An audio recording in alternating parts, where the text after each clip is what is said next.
Amém. Bia, pode começar com uma oração, o culto dessa noite?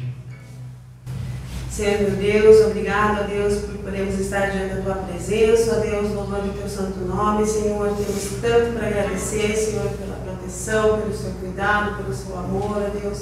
O Senhor tem cuidado dos nossos filhos, ó Deus, o Senhor tem cuidado dos nossos pais, dos idosos da igreja, Senhor Jesus, e temos tanto a agradecer, Senhor.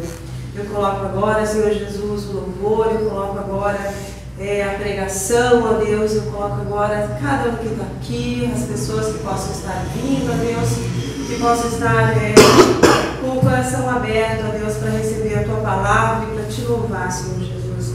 E aonde estiver sendo pregada a Tua palavra, Deus, abençoa, Senhor. É isso que eu estou pedindo e agradecendo, em Teu nome que eu orei, Jesus. Amém. Amém, Jesus.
Querido Deus, este é o teu povo reunido na tua casa, Pai, para te adorar, para engrandecer o teu nome, Senhor, chamá-lo para mais próximos de nós, Senhor.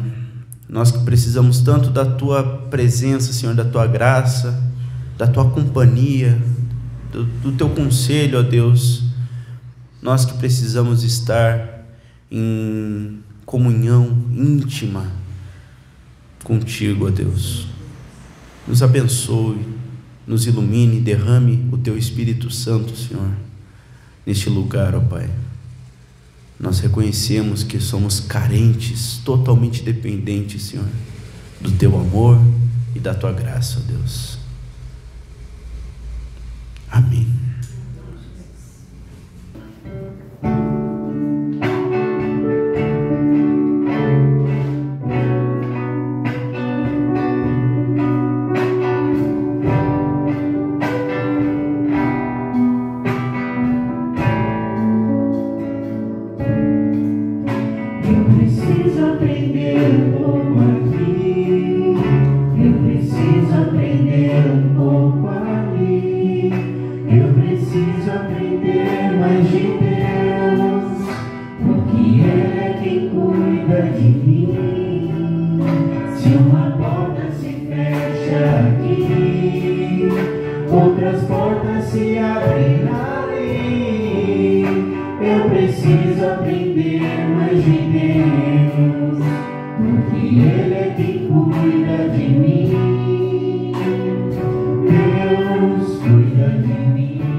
Deus Todo-Poderoso do nosso lado da guerra, dessa guerra espiritual que nós temos.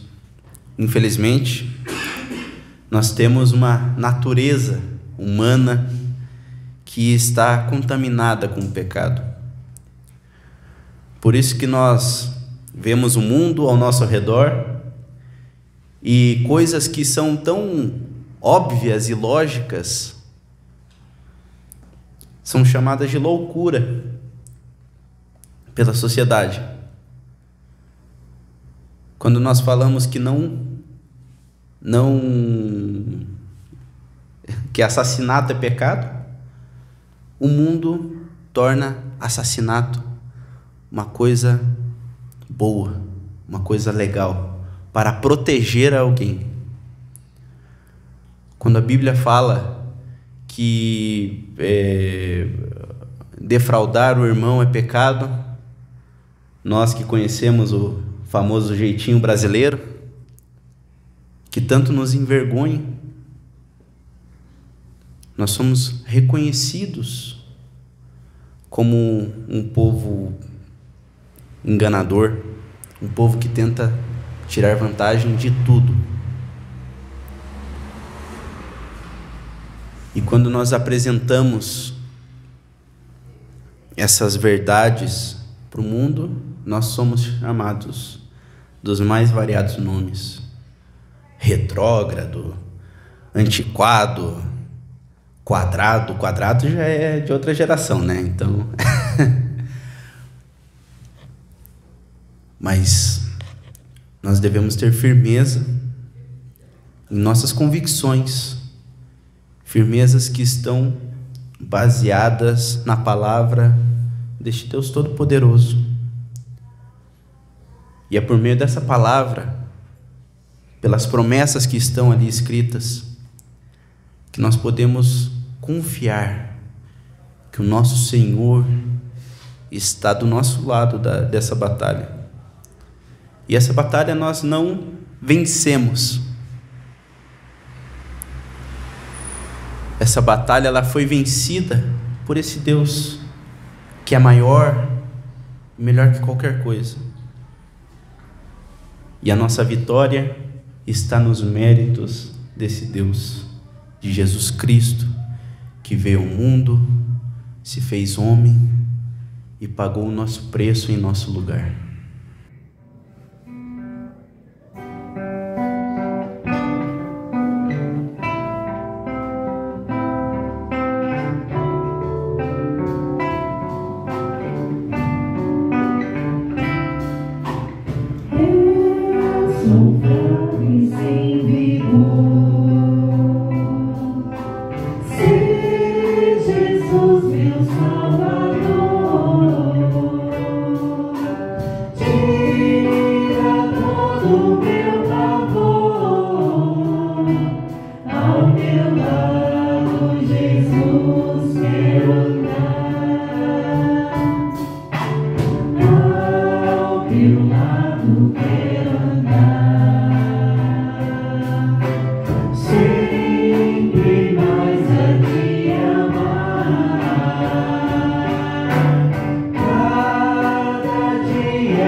Nos preparando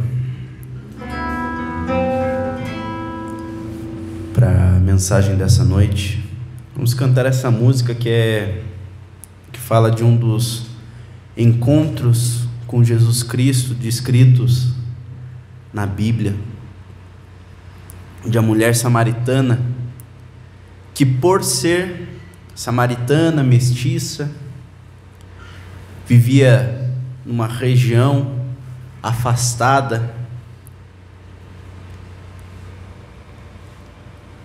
que, dependendo do ponto de vista de quem estivesse contando a história dela, ela não era nem boa demais para ser judia de sangue puro, nem ruim demais para ser gentia, se é que se pode dizer isso. Sofria muito preconceito, sofria com o abandono, sofria com a rejeição social, também por diversos outros problemas da vida dela, dos relacionamentos, da condição cultural que ela vivia. Mas a vida daquela mulher foi transformada no momento em que ela conheceu Jesus Cristo, Salvador da vida dela e da vida de cada um de nós, que volta e meia, eu e a mãe, nós conversamos, brincamos, falando assim: tal pessoa, quando a gente encontrar ela no céu, o que você perguntaria para ela? Como é que foi? Uma troca de experiências. E nós encontraremos essa mulher samaritana, essa mulher que sofreu lutas, dores, rejeição, mas foi remida pelo sangue do Cordeiro de Deus, Jesus Cristo, que nos salvou a todos. Amém?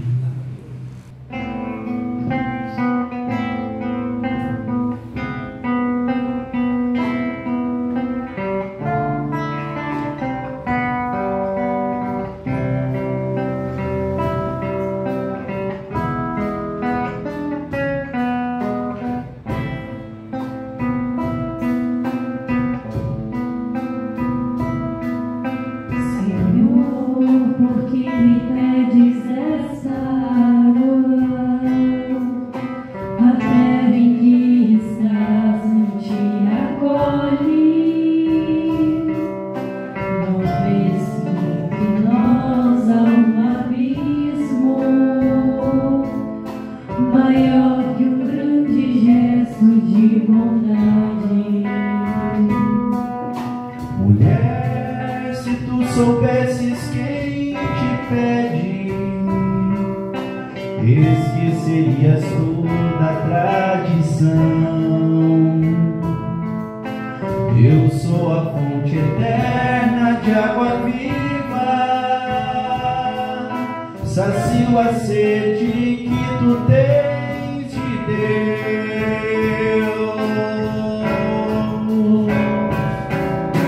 Água que me pedes te refrescará, Água que te dou te iluminará. água que me pedes vem da terra morta, Água que te dou jorra de Deus. será que em Samaria ou Jerusalém alguém tem encontrado um trono para Deus? Se a Deus buscardes em espírito e verdade, encontrarás seu trono em teu coração.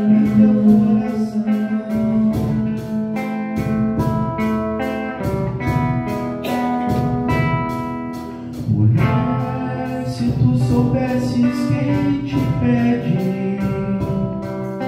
esquecerias toda a tradição. Eu sou a fonte eterna de água viva, sacio a sede que tu tens de Deus.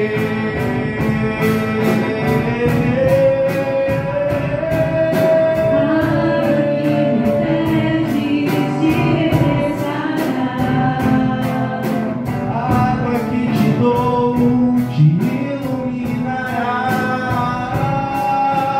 água que me pedes vem da terra morta, Água que te dou jorra de Deus. será que em Samaria ou Jerusalém alguém tem encontrado um trono para Deus? Se a Deus buscardes em espírito e em verdade, encontrarás seu trono em meu coração.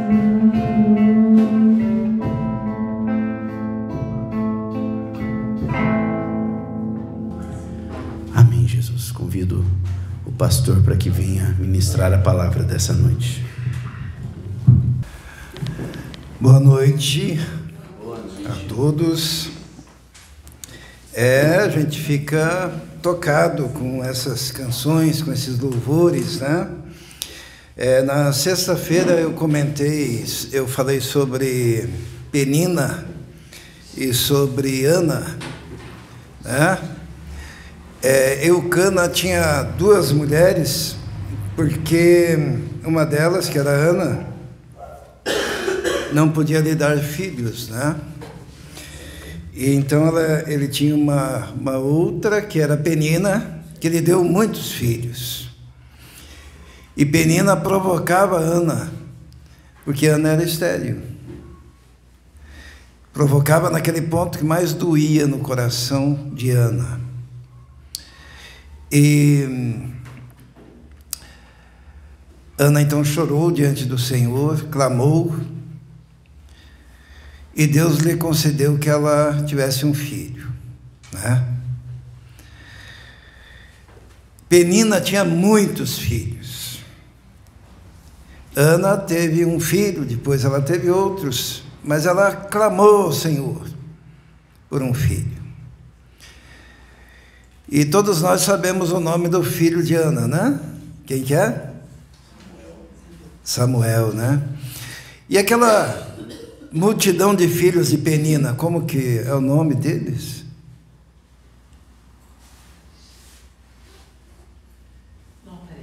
Não aparece. E nós fizemos uma aplicação, então, que é melhor termos uma congregação cheia de Samuéis, né? Porque quando Samuel veio, ele transformou aquela sociedade. Quando Deus concedeu a Ana Samuel, um profeta nasceu, um juiz nasceu. O povo que não ouvia a voz de Deus há muito tempo, porque a palavra era rara, voltou a ouvir a voz de Deus.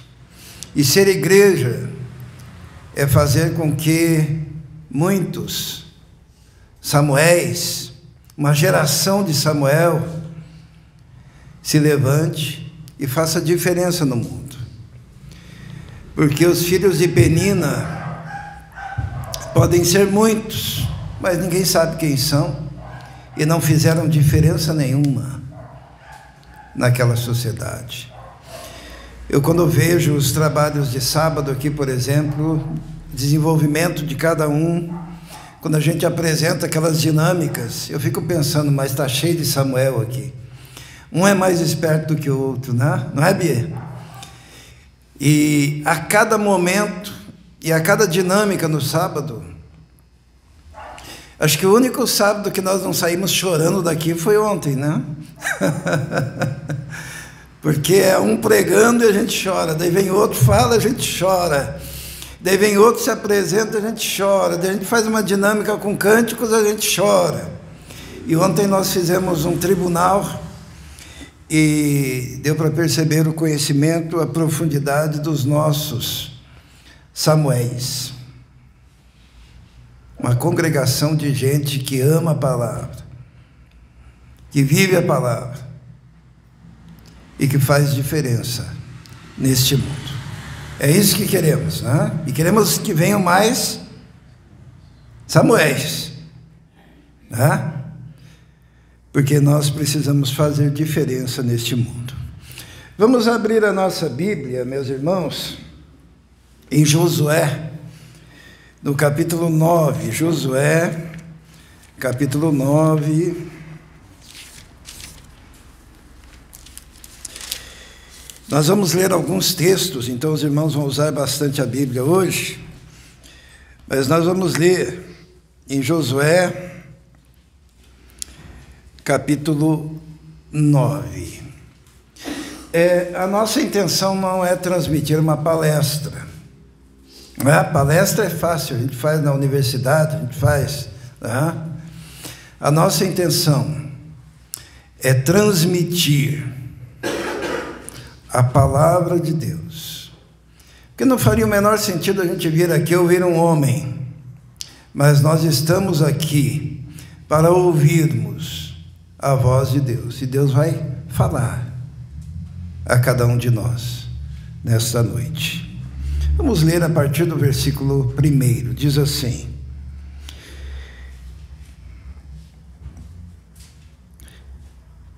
Josué, capítulo 9, primeiro versículo. E souberam disso todos os reis que viviam a oeste do Jordão, nas montanhas de Cefelá e em todo o litoral do mar, até o Líbano. Eram os reis dos hititas, dos amorreus, dos cananeus, dos ferezeus, dos heveus, dos jebuseus. Eles se juntaram para guerrear contra Josué e contra Israel. Contudo, quanto os habitantes de Gibeon souberam o que Josué tinha feito com Jericó, recorreram a um ardil. Enviaram uma delegação trazendo jumentos carregados de sacos gastos e vasilhas de couro velhas, rachadas e remendadas. Os homens calçavam sandálias gastas e remendadas e vestiam roupas velhas. Todos os pães do suprimento deles estavam secos e esmigalhados.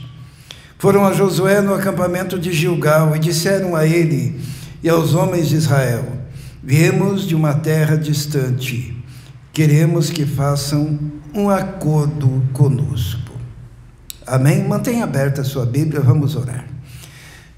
Senhor, pedimos que o Senhor fale conosco, porque não faz sentido, Senhor, nós estamos reunidos para ouvir tão somente a opinião, a voz dos homens. uma palestra humana. Precisamos que o Teu Espírito Santo ilumine a nossa mente, o nosso coração, para compreendermos e termos condições de ouvirmos tão somente, ó Deus, a Tua voz para nós nesta noite. Te pedimos isso, em nome de Jesus. Amém. Irmãos, essa história eu já preguei recentemente. Então, Josué tinha que conquistar aquela terra, chegou, conquistou Jericó, conquistou a terra de Ai, e daí ia conquistar outros povos. Os povos se reuniram contra ele, mas havia um povo, os gibeonitas, que ficaram com medo e pensaram assim: olha, a gente não vai enfrentar o Josué e os israelitas, então vamos fingir que nós não somos dessa terra, que nós estamos vindo de longe. Eles fizeram os burros, os jumentos ficarem suados, eles pegaram roupas velhas e rasgadas e sandálias todas rasgadas, como se eles estivessem chegando de um lugar distante. Em algumas versões diz que eles traziam pães embolorados, para dizer assim: olha, nós estamos vindo de uma terra muito distante. Mas eles eram dali. E Deus tinha dito: olha, essa terra vai ser de vocês e só de vocês. Mas ali estavam os gibeonitas. E os gibeonitas convenceram Josué que eles vinham de longe. Convenceram Josué, convenceram os israelitas que eles estavam vindo de longe. E Josué então fez um juramento aos gibeonitas e disse assim: nós juramos que deixaremos vocês conviverem com a gente, já que vocês não são dessa terra, e Deus mandou que a gente expulsasse o povo dessa terra, mas vocês estão vindo de longe, vocês conviverão conosco. Só que os gibeonitas estavam mentindo. E essa história é interessante, porque é uma história dos gibeonitas que trouxe consequências para muita gente. Consequências terríveis, e nos traz um aprendizado, e é esse aprendizado que nós temos para nós hoje. Preste atenção, Deus quer falar com você. O que nós aprendemos dessa história? Por que Josué foi enganado? O que nós aprendemos com Josué? Vamos ler lá no versículo 14, é a primeira lição de hoje, né? Josué 9,14. Os israelitas examinaram as provisões dos heveus, mas não consultaram ao Senhor. Então Josué fez um acordo de paz com eles, garantindo poupar-lhes a vida. E os líderes da comunidade confirmaram o juramento.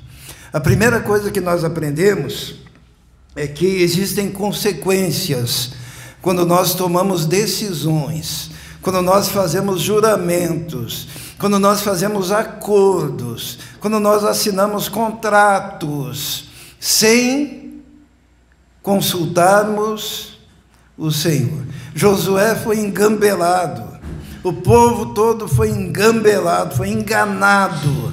Por quê?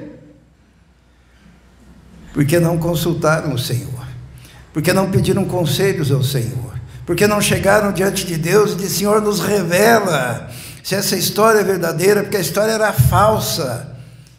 E eles se comprometeram com aquele povo, e foram obrigados então, por juramento, por acordo, por concerto, a conviver com o povo pagão, no meio da comunidade de Israel.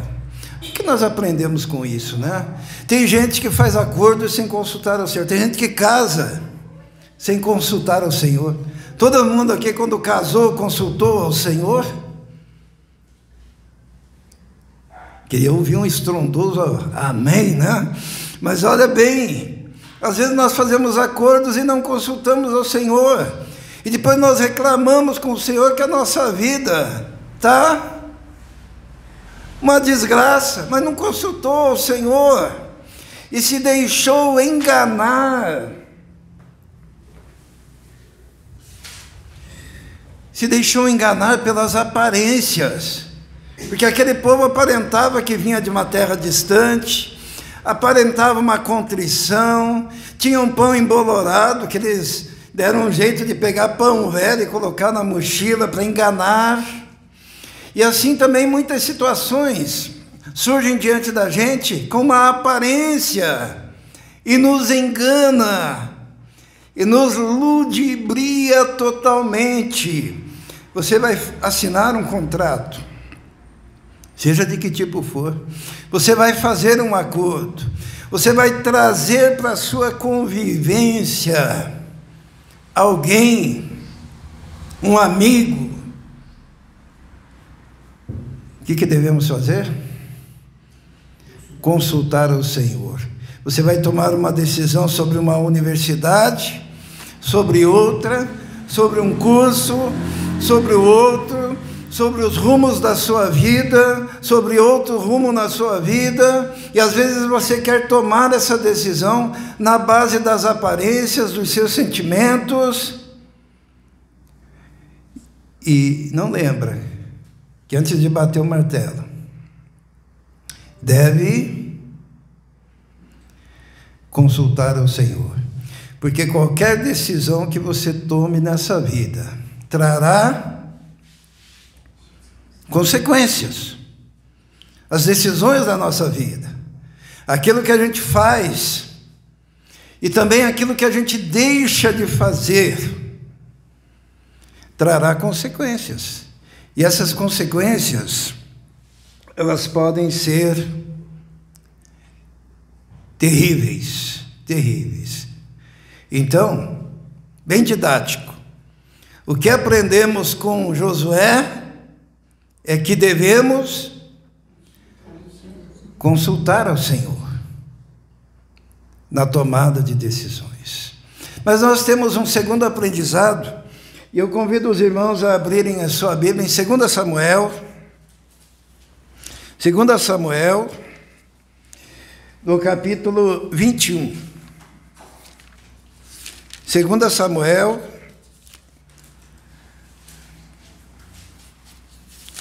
no capítulo 21, versículo 1. Amém? 21, 1. Olha o que diz a palavra do Senhor. Diz assim: durante o reinado de Davi, houve uma fome que durou 3 anos. Davi consultou o Senhor, que lhe disse: a fome veio por causa de Saul e de sua família sanguinária, por terem matado quem? Os gibeonitas. O que Saul fez? Josué tinha feito um pacto com os gibeonitas. Vocês podem conviver conosco e vão conviver conosco. Foi um pacto precipitado, foi um pacto baseado no engano que eles trouxeram, mas ele não consultou o Senhor, mas ele falou, e falou, está falado. É compromisso feito diante de Deus. Mas daí Saul, nós falamos domingo passado sobre a ascensão de Saul, né? Saul, ele não obedecia a Deus. Tanto que Samuel, uma vez chegou para ele e disse para Saul: Saul, melhor é obedecer do que sacrificar. Mas Saul, ele fazia tudo aloucadamente. E ele desobedeceu ao Senhor por causa da sua vaidade, por causa da sua arrogância. E ele olhou os gibeonitas vivendo no meio do seu povo, agora ele era o rei, e ele decidiu o quê? Vou eliminar esse povo. Vou quebrar o acordo, vou quebrar o contrato, vou quebrar a aliança. E quando Davi assume como rei, começam o que ali? 3 anos de fome. Olha o que diz ali. Durante o reinado de Davi, houve uma fome que durou 3 anos. Davi então consultou o Senhor. Que situação difícil, né? Como quebrar a palavra diante de Deus, quebrar um acordo, pode trazer consequências. Sabe o que é 3 anos de fome num reinado? Davi tinha assumido o reinado, e era fome, e era angústia, e era terra seca, e era o povo reclamando, e era a barriga do povo doendo, e quando o povo está com fome é rebelião, e quando o povo está com fome é perigo haver saques, quando o povo está com fome pode haver uma convulsão. E Davi, preocupado, ele pega e diz: eu vou perguntar para o meu Deus, eu vou consultar a Deus. Ele agiu certo, consultou a Deus, e Deus falou: a culpa é de Saul e a sua família sanguinária, porque ele quebrou o acordo, ele quebrou o pacto que foi feito por Josué, porque esse povo tem o direito de conviver com o povo de Israel. Quanto tempo depois? Se a gente for fazer a linha do tempo, né? Josué, depois vem os juízes, lembram? Depois vem todo aquele período, muitos e muitos e muitos e muitos anos, Saul, rei, daí Davi é entronizado. É que as palavras que você diz hoje podem trazer consequências sobre os seus filhos, sobre os seus netos, sobre os seus bisnetos, sobre o seu povo. A palavra, ela não cai no vazio. A falta de compromisso com Deus não cai no vazio. E tanto tempo depois o Senhor pega e diz: olha, a fome, o sofrimento, a angústia, a dor, a falta de lavoura, a falta de água, a falta de chuva, é porque o seu antecessor quebrou a palavra. Tudo que você faz gera consequências. As suas decisões geram consequências. Às vezes você está tomando uma decisão na sua vida hoje, e mal sabe você a repercussão que isso terá lá na frente, muito tempo depois. Nós aprendemos com Josué que devemos consultar o Senhor, e nós aprendemos com Saul que desobedecer traz consequências terríveis. O Saul estava morto. Saul já tinha morrido. Porém, as consequências das suas atitudes repercutiam ainda.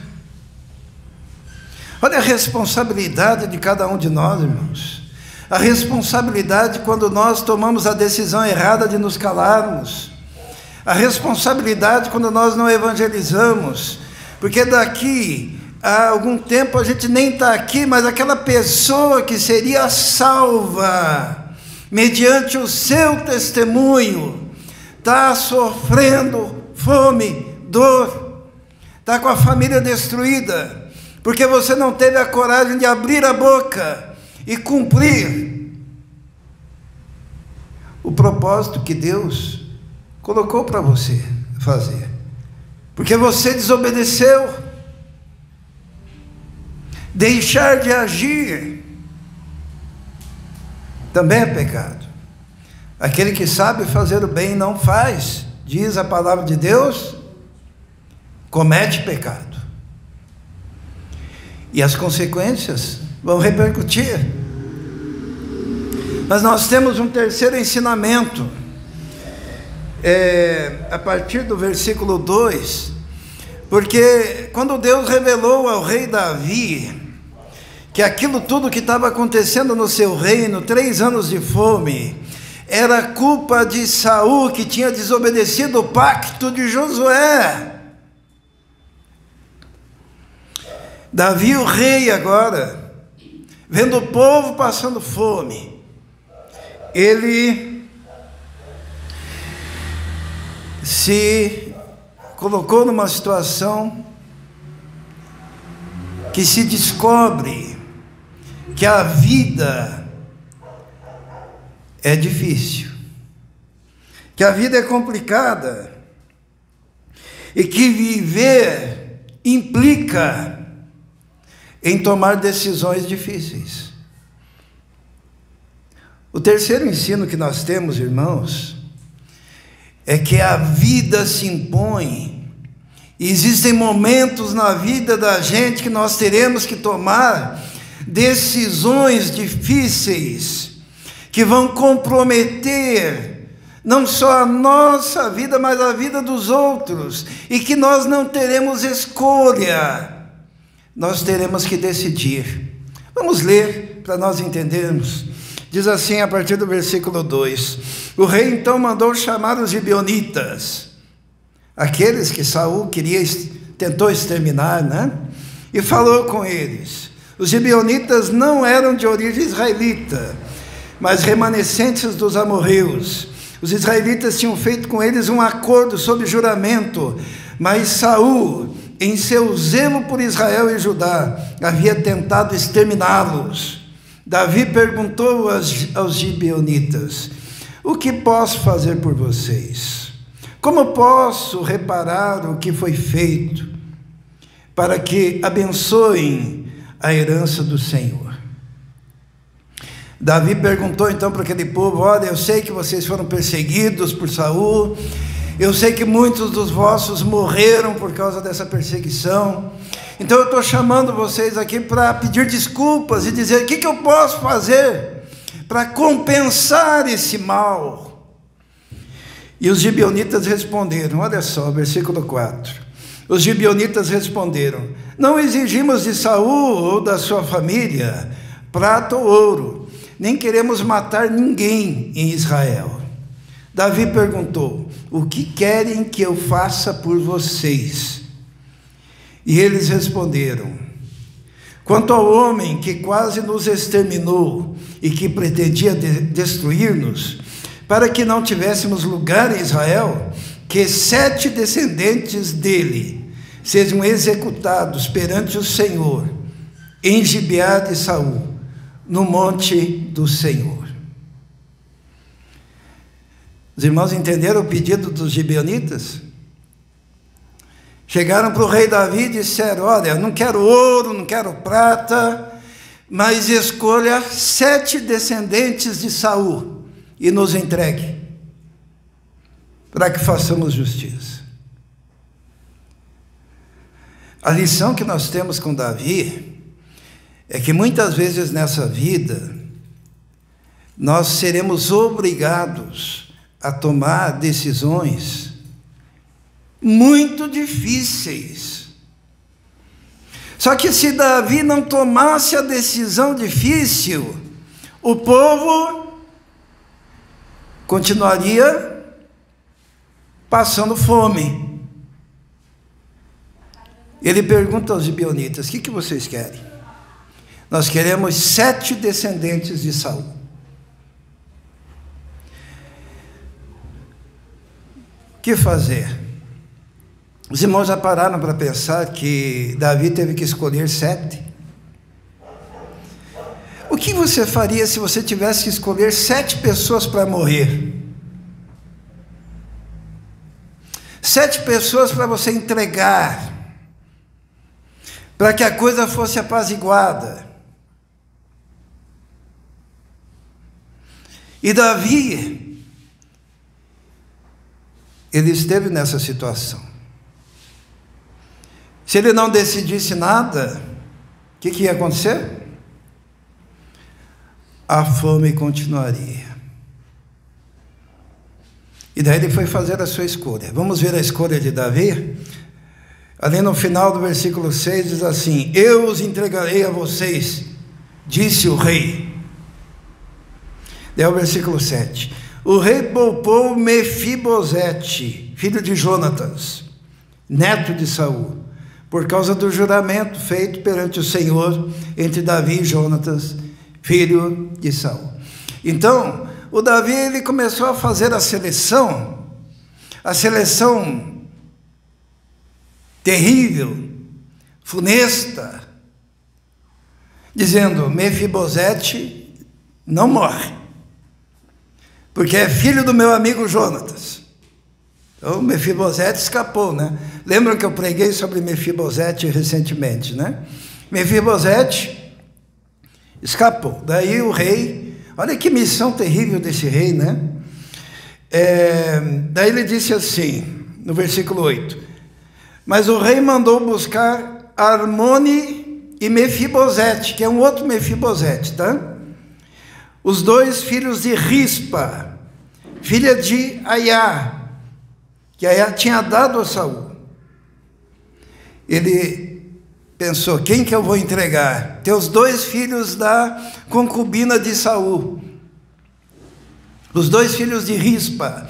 Rispa era uma mulher que era uma das mulheres concubinas do rei Saul, e ela tinha dois filhos. E Davi disse: traga então os filhos de Rispa. Já tem dois, faltam quantos? Falta 5. Então vamos continuar. Com eles também os 5 filhos de Merabe, filha de Saul, tinha dado a Atriel, filho de Berzilai, e Meolá, e os entregou aos gibeonitas, que os executaram no monte perante o Senhor. Os 7 foram mortos no mesmo tempo, nos primeiros dias da colheita de cevada. Irmãos, eu creio que para Davi, que sempre respeitou o rei Saul, para Davi, que era amigo de Jonatas, filho de Saul, que tinha feito um compromisso, um pacto de cuidar da família de Jonatas, quando Jonatas estava em vida, foi uma decisão muito difícil. Houve ali então uma seleção de quem iria morrer e de quem iria viver, para que o povo dele pudesse viver. E quando Davi entregou estes, Deus, o povo, os gibeonitas perdoaram, né?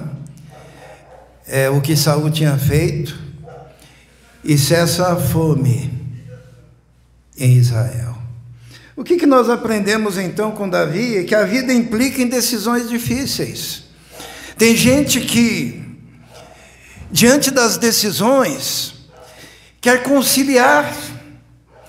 E existem decisões nessa vida que você não tem jeito, você vai ter que ir por um caminho ou ir por outro caminho, né? Tem gente que quer fazer uma universidade, mas quer fazer a outra também, e quer ao mesmo tempo fazer parte, agora eu estou falando aqui, né, de um grupo, e quer fazer parte do outro, e ao mesmo tempo quer louvor na igreja, e também quer viajar, Irmãos, vida adulta implica em decidir quem vai viver, quem vai morrer, dentro dos seus compromissos, né? Você vai ter que decidir sobre chamado para o ministério ou as coisas que você gosta de fazer e que se chocam com aquele horário. Você vai ter que dizer. Quando você diz sim para uma coisa, você está dizendo não para outra coisa. Vida adulta é escolha. E vida do rei Davi foi escolha. E escolha difícil. Concurso do pior. Daquele que vou dispensar. Porque naquela época ele tinha o poder para fazer isso. Eu brinco às vezes com a Fernanda, né? Eu gosto de brincar com a Fernanda porque ela é bem humorada. E ela não é braba, ela é muito calminha. Então, o Gabriel, quando fez a escolha da sua princesa, ele rejeitou, então, quantas possibilidades no mundo? Milhões! Quando alguém se casa, ele está dizendo, rejeito milhões de mulheres que existem, né? Muitas, né? Por pensar no mundo todo, porque eu amo uma. Todas as outras, o que aconteceu? Morreram para ele. Não é assim? Não é assim? O dia que a Vitória escolher o seu amado, ela vai dizer, olha, rejeito milhões de bonitões e escolho um bonitão. Não é assim? Vida é escolha. E quando você decide ser médico, é porque você rejeitou possibilidade de ser engenheiro, né, de ser, sei lá, farmacêutico, de ser advogado, de ser... É uma escolha. Porque quando nós queremos abraçar tudo, naquela situação ali, se Davi quisesse abraçar tudo, o que aconteceria?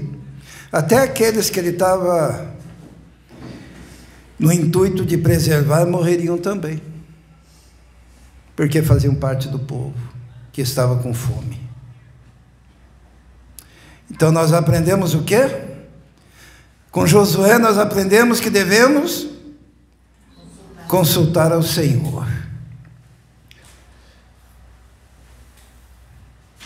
O ventilador nem está ligado hoje, né? Está voando ali. Com Saul, nós aprendemos que existem consequências quando agimos em desobediência àquilo que nos comprometemos com Deus. E com Davi, nós aprendemos que você não tem escolha, você tem que tomar uma decisão. Quando você é adulto, e vida adulta implica em decisões difíceis. Davi consultou o Senhor para saber o que estava acontecendo. Agora, o que nós aprendemos com Rispa? O que nós aprendemos com ela? Quem é Rispa? Vamos ler ali no versículo 8. Mas o rei mandou buscar Armone e Mefibosete, os dois filhos que Rispa, filha de Aiá, tinha dado a Saul. Rispa é aquela mãe que perdeu os dois filhos. Que naquele concurso terrível para a escolha dos 7 que morreriam, os 2 filhos dela foram contemplados. O que nós aprendemos com Rispa? O que você deve aprender com Rispa, mulher de Saul, concubina de Saul?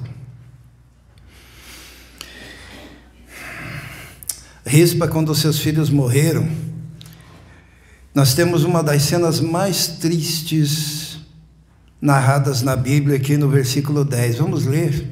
Diz assim: então Rispa, filha de Aiá, pegou um pano de saco e o estendeu sobre si, sobre uma rocha, desde o início da colheita até o cair da chuva do céu, sobre os corpos. Ela não deixou que as aves de rapina os tocassem de dia, nem os animais selvagens de noite.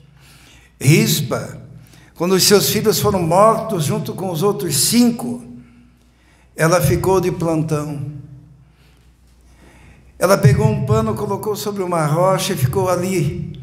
E quando vinham as aves de rapina para comer o corpo dos filhos dela, ela ficava espantando aquelas aves de rapina, e à noite ela ficava cuidando para que os animais noturnos não viessem e não começassem a comer a carne dos seus filhos, e os seus filhos estavam ali expostos, e ela não admitia que eles não fossem enterrados num lugar digno. Eles não tinham sepultura de Saul e Jonatas, que eram os seus parentes nobres. E ela ficou ali por mais ou menos 5 meses, porque diz assim que foi entre o início da colheita até o cair da chuva. Então se calcula alguns meses. E ela não dormia, ela ficava espantando as aves de rapina, e ela ficava ali à noite espantando o rato, espantando aquele... Ela queria proteger os seus filhos, depois que eles já estavam mortos, depois que eles já estavam apodrecendo, e ela foi acompanhando aquele processo de apodrecimento dos seus filhos, e chorando angustiada a dor da morte, porque os seus filhos tinham sido escolhidos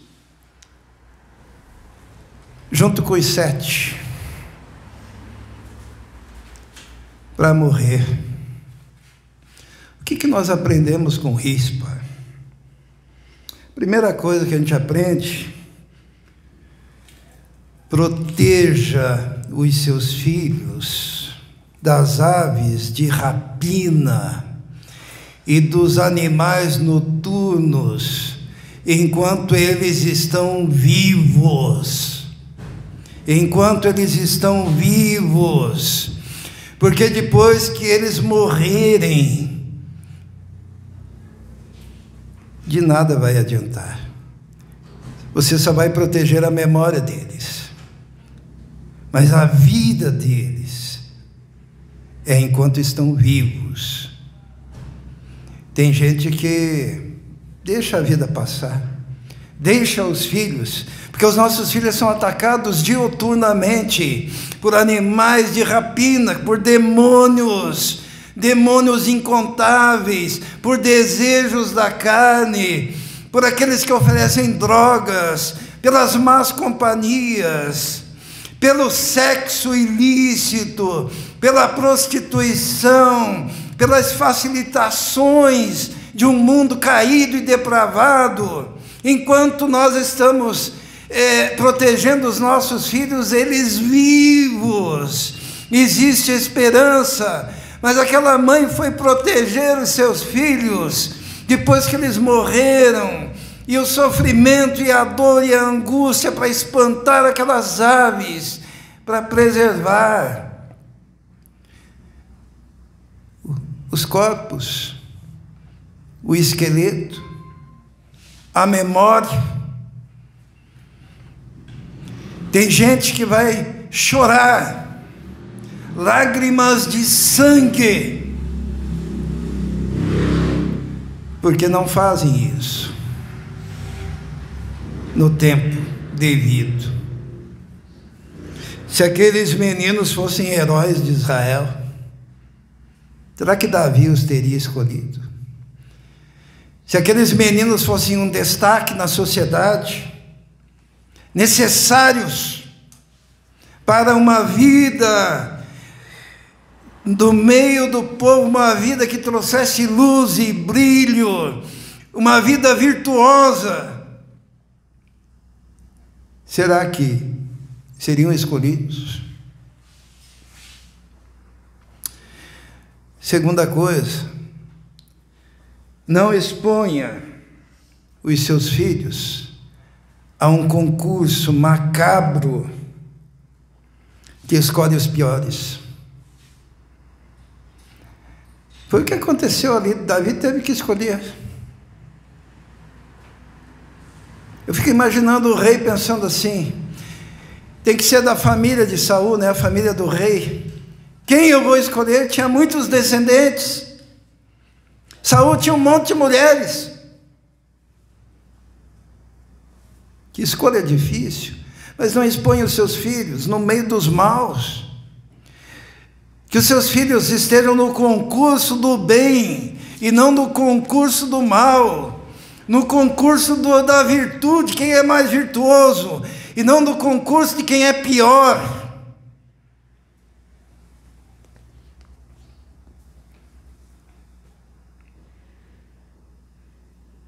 Espante as aves de rapina,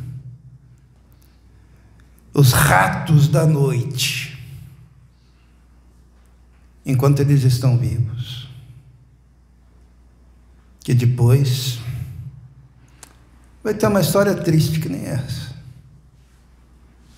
Rispa chorando seus filhos, Rispa guardando os seus filhos, o corpo vendo o apodrecimento, a secura, protegendo o esqueleto, porque mais nada pode fazer por eles, porque já estão sem vida.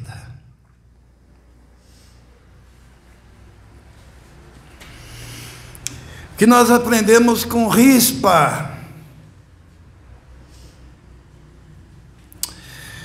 Diz ali no versículo 11, vamos ler, do capítulo 21 de 2 Samuel.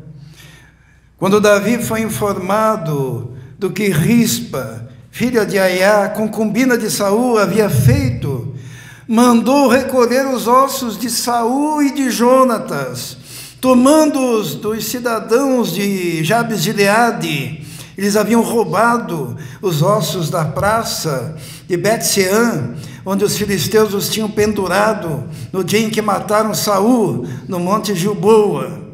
Davi os trouxe de lá, os ossos de Saul e do seu filho Jonatas, recolhido dentre os ossos dos que haviam sido executados. O rei Davi, ele ficou compadecido de Rispa e trouxe os ossos do rei Saul e de Jonatas, e pegou os ossos daqueles dois meninos que haviam sido executados e deu a eles um sepultamento digno, para que aqueles dois meninos em morte estivessem ligados ao rei e ao príncipe. Que triste.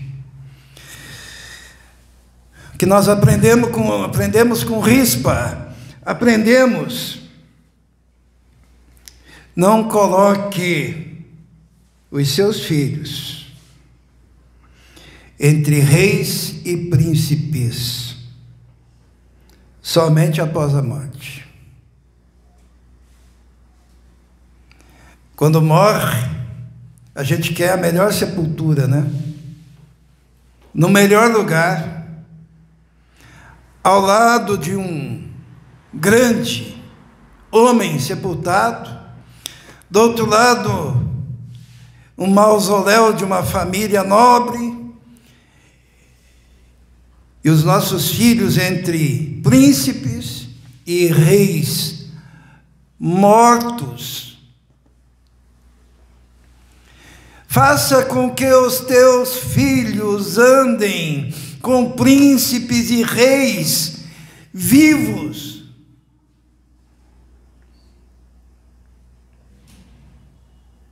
Faça com que os seus filhos tenham um ambiente de gente nobre. Sabe qual é o ambiente de gente nobre? É uma casa de Samuéis. É uma casa de crentes. É o templo do Senhor. É o lugar da morada do Espírito Santo. É o lugar onde se estuda a palavra de Deus. É o lugar onde se enche do Espírito Santo e do poder e da graça. Não queira para os seus filhos que eles sejam sepultados entre reis e príncipes mortos, porque viveram entre abutres, mas que eles vivam com reis e príncipes vivos. A Bíblia fala que o povo de Deus é um reino o quê? Nós participamos de um reino sacerdotal e que todos nós somos o quê? Reis e príncipes do Senhor. Somos filhos de Deus, remidos pelo sangue de Cristo.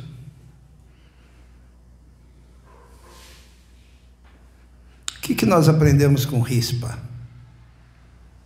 Nós aprendemos que devemos cuidar antes que venha o mal. Hoje é dia dos seus filhos estarem na casa de Deus. Hoje é dia dos seus filhos estarem no meio do povo de Deus. Hoje é dia dos seus filhos estarem cheios da palavra de Deus. Hoje é dia dos seus filhos estarem cheios do Espírito Santo de Deus.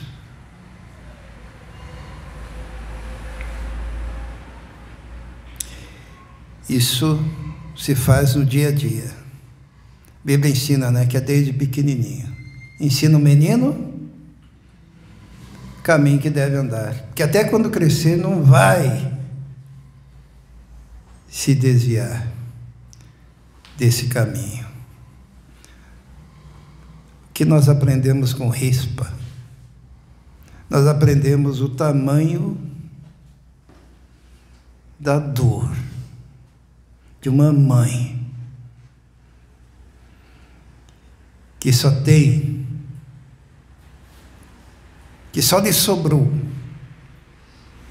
espantar as aves de rapina para que não comam o corpo do filho, ou dos filhos, no caso.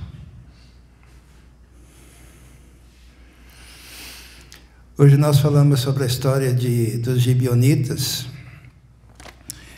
e chegamos a diversas consequências, né? Josué não consultou o Senhor.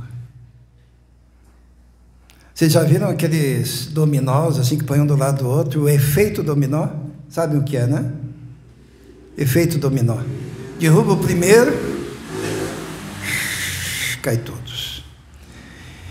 Quem iniciou esse efeito dominó foi um homem de Deus que num lapso não consultou a Deus. E muito tempo depois, uma mulher está chorando a morte dos seus filhos, como decorrência dessa história dos gibeonitas. A vida da gente tem consequências, irmãos. Talvez hoje você esteja causando na vida da sua família e dos seus descendentes um efeito dominó também, por uma decisão errada em não consultar a Deus. E lá na frente você pode chorar. Mas hoje Jesus te chama para produzir um efeito maravilhoso na sua vida, que é o efeito de um compromisso com Deus, compromisso de consultar a Deus em tudo, compromisso de obedecer a Deus em tudo, obedecer a Deus na profissão, obedecer a Deus na vocação, obedecer a Deus nas decisões familiares, nas decisões pessoais, andar com Deus, porque as consequências do andar com Deus são abençoadoras.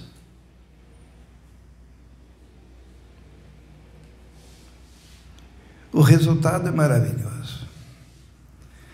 Teve uma mulher, Ana, que ela orou triste diante de Deus e pediu um filho. E quando ela orou pedindo um filho, ela tomou uma decisão que fez também um efeito dominó, né? A decisão foi: se o Senhor me der um filho, eu o consagro ao Senhor por todos os dias da sua vida. E qual foi o efeito dominó? Foi bênção, bênção, bênção, bênção, bênção, bênção, bênção, com o nascimento de Samuel. Tome a decisão certa. Crie para você mesmo, para os seus filhos, para a sua família, um futuro abençoado por Deus. Amém? Amém. Vamos orar. Senhor, sabemos que somos tão falhos, que tomamos decisões precipitadas tantas vezes.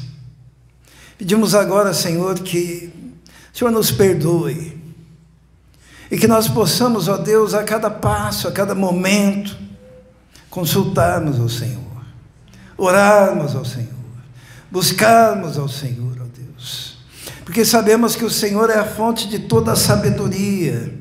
E quando consultamos o Senhor, a iluminação do Teu Espírito nos mostra o caminho certo. Pedimos essa direção, ó Deus. Pedimos pelos nossos jovens, cada decisão, que sejam tomadas, Senhor, na Tua presença. Pedimos pelos adultos, pedimos por todos nós, ó Deus, em nome de Jesus. Amém.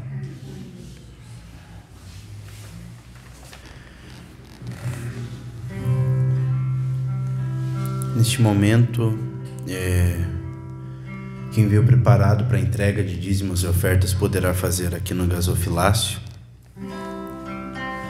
em atitude de adoração ao Senhor, ao Deus que te dá esperança nos momentos mais difíceis, nos momentos de alegria.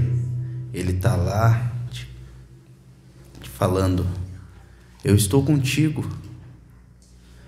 No momento de tristeza, Ele está falando contigo: eu estou do teu lado, não tenho o que temer. Quando existe a decisão difícil, consulte ao Senhor. Ele está do teu lado, te dando o melhor caminho. Escute a voz do Senhor, assim como Samuel fez.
Ao cheiro das águas,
nos colocar em pé, vamos orar, encerrando o culto de hoje.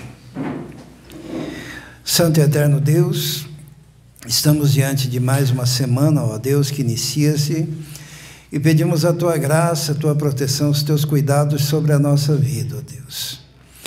Pedimos que os Teus anjos estejam, Senhor, acampados, como diz a Tua palavra, enviados pelo Senhor, para operar em favor dos que hão de herdar a salvação. Abençoa-nos, proteja-nos, cuida, Senhor, de cada um de nós. Abençoe, Senhor, o João, o nosso visitante. Abençoe sua vida, sua família, seus planos, seus propósitos. Nós te pedimos isso. E que a graça do nosso Senhor e Salvador Jesus Cristo, o amor de Deus, o Pai, e a comunhão do Espírito Santo esteja com todos vós agora e para todos sempre. Amém. Que Deus abençoe a todos. Dê um abraço no seu irmão.